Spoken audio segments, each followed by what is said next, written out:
Hey guys, Drew with Because Jiu-Jitsu here. We're going to go over 3 different types of guillotines.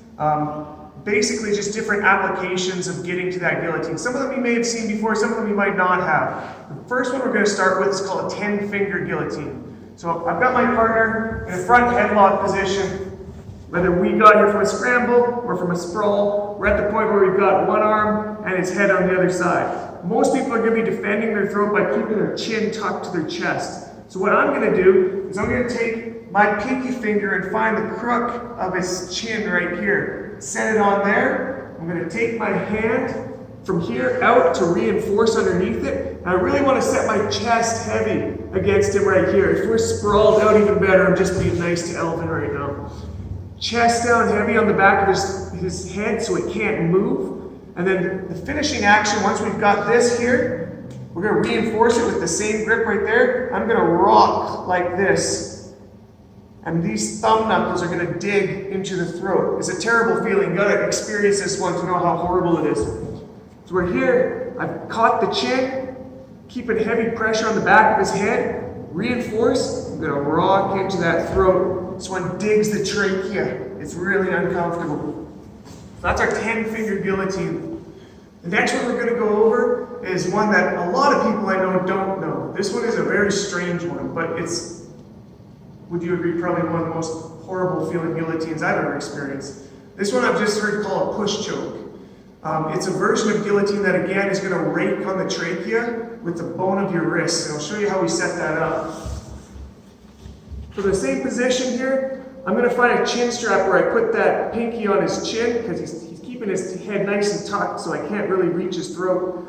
I'm going to bring this one around and hook to pull him forward, which extends his neck just enough that I can get wrist deep. So my hand is now poking out from this side of his head and the sharp part of my wrist is against his throat. Once I'm here, instead of just grabbing my hand and hooking up a regular guillotine, I'm going to take my free hand that I brought out here and place it right here on his shoulder, pushing like this to anchor it. Now I'm going to circle this other hand over top of it and pull. So I'm coming like this.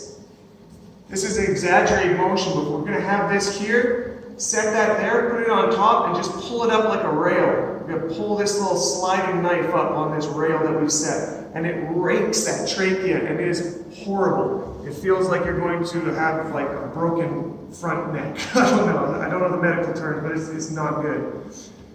Our last one we're going to go over is probably the most commonly understood one, made famous by Marcelo Garcia. This one, some people call it a Marcelo team. It's more commonly referred to as a high elbow guillotine, and you'll see why.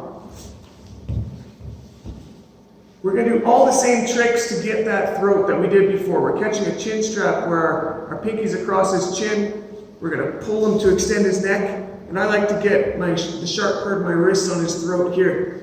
I'm going to grab the meat of my hand right here with 4 fingers. Instead of trying to apply it right here, I want to pull this guy to guard. So I'm going to get up on my toes, push him backwards, set my knee underneath, and flip this one over.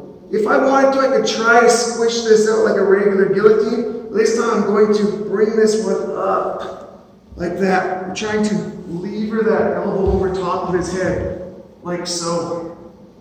One more time. Here, chin strap, pull. We've got that wrist deep. I'm going to push, come down, and really lever this arm up. Let me show that from just that front headlock position so they can see the arm motion.